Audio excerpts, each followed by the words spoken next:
Olá, bom dia. Jesus é o Senhor. Vamos à nossa leitura desse dia 1º de junho, em 2 Samuel capítulo 18, João capítulo 20, Salmo 119, versículos 153 a 176, Provérbios 16, versículos 14 e 15. Comecemos aqui em nome de Jesus com 2 Samuel capítulo 18. Davi contou os soldados que tinha consigo e pôs sobre eles capitães de 1000 e capitães de 100. Então Davi enviou o povo, uma terça parte sob o comando de Joabe, outra sob o comando de Abisai, filho de Zeruia, irmão de Joabe, e a outra sob o comando de Itai, o geteu. E o rei disse ao povo: eu também irei com vocês. Mas eles disseram: o Senhor não deveria ir, porque se formos obrigados a fugir, não se importarão conosco, nem ainda que metade de nós morra, mas o Senhor vale por 10.000 de nós. Será melhor que da cidade o Senhor nos preste socorro. Davi respondeu: o que vocês acharem melhor, isso farei. O rei se pôs ao lado do portão da cidade, todo o povo saiu a centenas e a milhares. E o rei deu ordem a Joabe, a Abisai e a Itai, dizendo: por amor a mim, tratem com brandura o jovem Absalão. Todo o povo ouviu quando o rei dava a ordem a todos os capitães a respeito de Absalão. Assim o povo saiu ao campo a encontrar-se com Israel, e a batalha teve lugar na floresta de Efraim.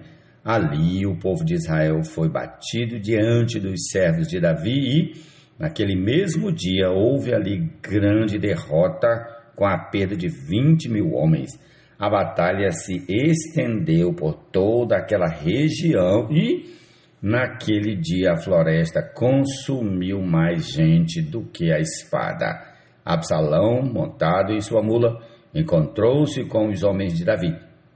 Quando a mula passou debaixo dos ramos de um grande carvalho, a cabeça de Absalão ficou presa nos ramos.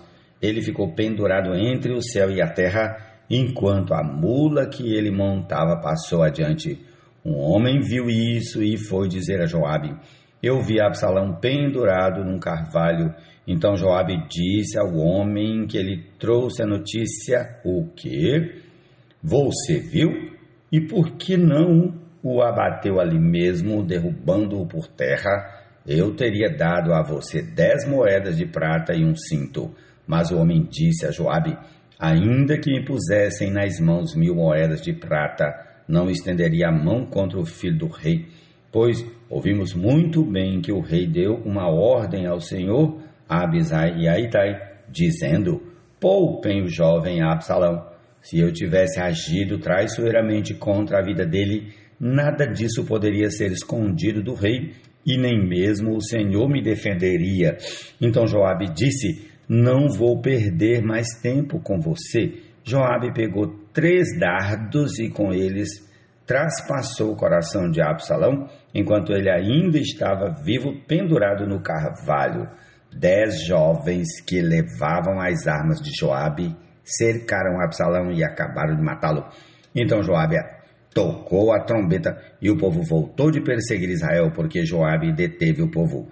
Levaram Absalão e o jogaram numa grande cova na floresta, e levantaram sobre ele um enorme monte de pedras, e todo Israel fugiu, cada um para a sua casa.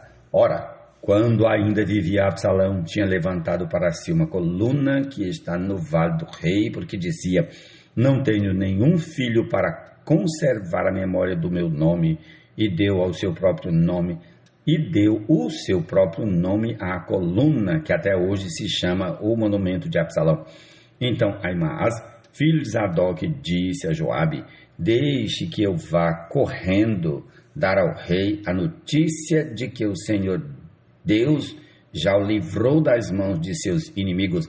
Mas Joabe lhe disse: hoje você não será o portador de boas notícias, você poderá fazer isso outro dia.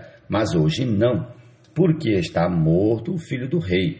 Então Joabe disse a um etíope: vai e diga ao rei o que você viu.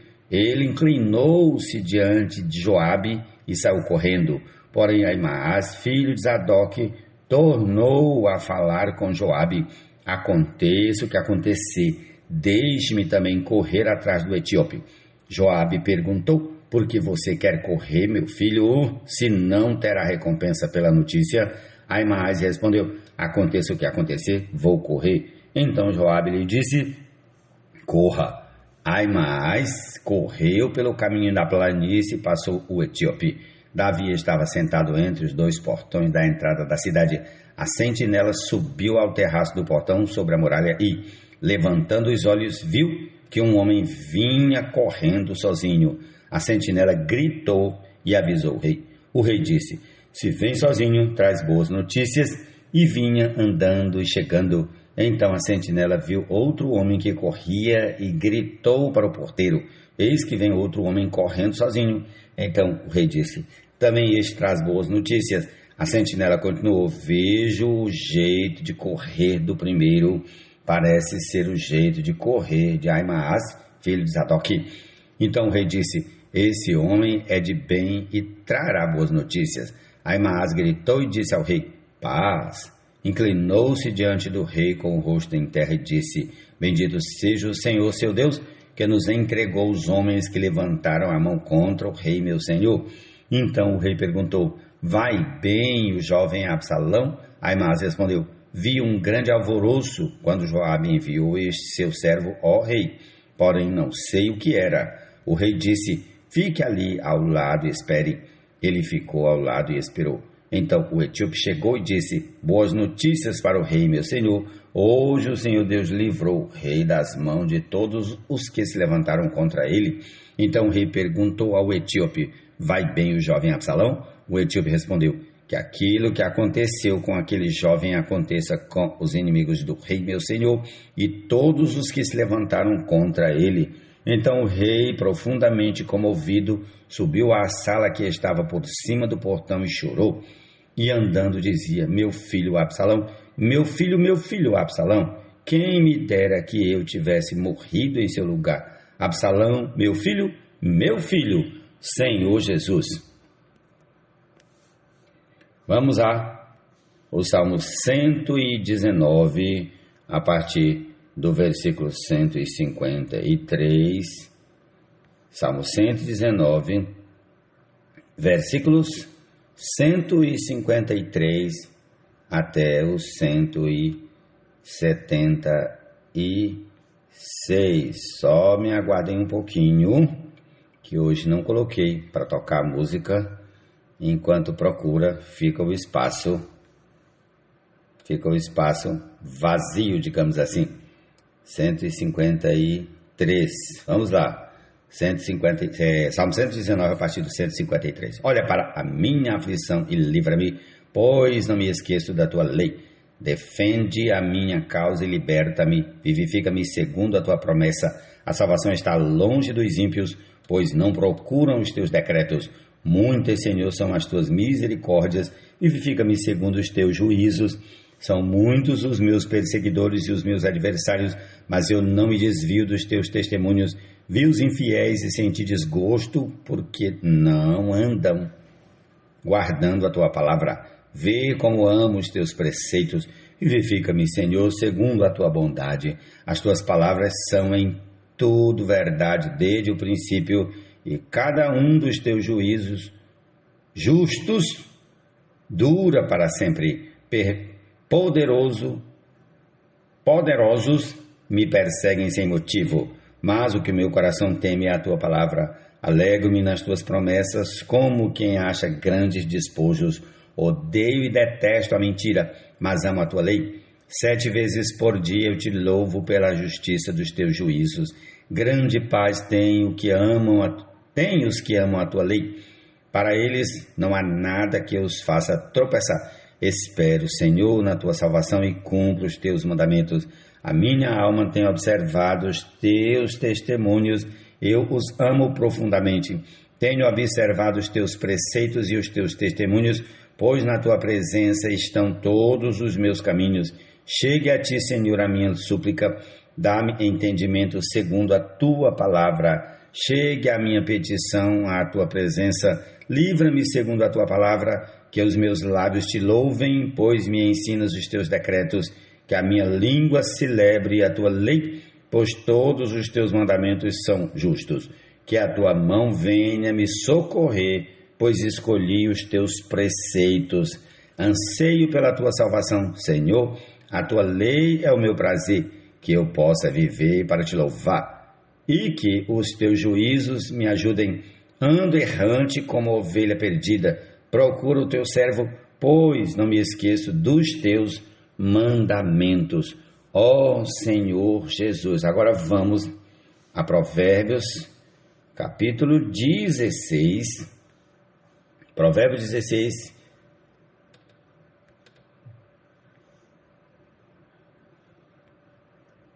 Versículos 14 e 15. O furor do rei é como um mensageiro da morte, mas o homem sábio consegue acalmá-lo. O semblante alegre do rei significa vida, e a sua bondade é como chuva fora de época. Senhor Jesus. Evangelho de João, capítulo 20. Jesus é o Senhor. No primeiro dia da semana, de madrugada, quando ainda estava escuro, Maria Madalena foi ao túmulo e viu que a pedra da entrada tinha sido removida. Então correu e foi até onde estavam Simão, Pedro e o outro discípulo, a quem Jesus amava, e disse-lhes: tiraram o Senhor do túmulo e não sabemos onde o colocaram. Com isso, Pedro e o outro discípulo saíram e foram até o túmulo. Ambos corriam juntos, mas o outro discípulo correu mais depressa do que Pedro e chegou primeiro ao túmulo e, abaixando-se, viu os lençóis de linho, mas não entrou. Simão Pedro, seguindo-o, chegou e entrou no túmulo. Ele também viu os lençóis e o lenço que tinha estado sobre a cabeça de Jesus e que não estava com os lençóis, mas enrolado num lugar à parte. Então o outro discípulo, que havia chegado primeiro ao túmulo, também entrou. Ele viu e creu, pois ainda não tinham compreendido a Escritura, que era necessário que ele ressuscitasse dentre os mortos. E os discípulos voltaram outra vez para casa. Maria, no entanto, permanecia junto à entrada do túmulo chorando. Enquanto chorava, abaixou-se, olhou para dentro do túmulo e viu 2 anjos vestidos de branco sentados onde o corpo de Jesus tinha sido colocado, um à cabeceira e o outro aos pés. Então eles perguntaram: mulher, por que você está chorando? Ela respondeu: porque levaram meu Senhor e não sei onde o puseram. Depois de dizer isso, ela se virou para trás e viu Jesus em pé, mas não reconheceu que era Jesus. Jesus lhe perguntou: mulher, por que você está chorando? A quem você procura? Ela, supondo que ele fosse o jardineiro, respondeu: se o Senhor o tirou daqui, diga-me onde o colocou e eu o levarei. Jesus disse: Maria. Ela, voltando-se, lhe disse em hebraico: Raboni. Raboni quer dizer mestre. Jesus continuou: não me detenha, porque ainda não subi para o meu Pai, mas vá até os meus irmãos e diga a eles: subo para o meu Pai e o Pai de vocês, para o meu Deus e o Deus de vocês. Então Maria Madalena foi e anunciou aos discípulos: eu vi o Senhor, e contava que Jesus lhe tinha dito essas coisas. Ao cair da tarde daquele dia, o primeiro dia da semana, estando trancadas as portas da casa onde estavam os discípulos, com medo dos judeus, Jesus veio e se pôs no meio deles, dizendo: que a paz esteja com vocês. E dizendo isto, lhes mostrou as mãos e o lado. Então os discípulos se alegraram ao ver o Senhor. E Jesus lhes disse outra vez: que a paz esteja com vocês. Assim como o Pai me enviou, eu também envio vocês. E havendo dito isso, soprou sobre eles e disse-lhes: recebam o Espírito Santo. Se de alguns vocês perdoarem os pecados, são-lhes perdoados. mas se os retiverem, são retidos. Tomé, um dos 12, chamado Dídimo, não estava com eles quando Jesus veio. Então os outros discípulos disseram a Tomé: vimos o Senhor. Mas ele respondeu: se eu não vir o sinal dos pregos nas mãos dele, ali não puser o dedo e não puser a minha mão no lado dele, de modo nenhum acreditarei. Passados 8 dias, os discípulos de Jesus estavam outra vez reunidos e Tomé estava com eles. Estando as portas trancadas, Jesus veio, pôs-se no meio deles e disse: que a paz esteja com vocês. E logo disse a Tomé: ponha aqui o seu dedo e veja as minhas mãos. Estenda também a sua mão e ponha no meu lado. Não seja incrédulo, mas crente. Ao que Tomé lhe respondeu: Senhor meu e Deus meu. Jesus lhe disse: você creu porque viu? Bem-aventurados os que não viram e creram. Na verdade, Jesus fez diante dos seus discípulos muitos outros sinais que não estão escritos neste livro. Estes, porém, foram registrados para que vocês creiam que Jesus é o Cristo, o Filho de Deus, e para que, crendo, tenham vida em seu nome. Jesus é o Senhor, amém. Essa é a porção desse dia. Jesus é o Senhor, amém. Tenhamos todos um excelente dia, desfrutando da presença do Senhor e da sua palavra, amém.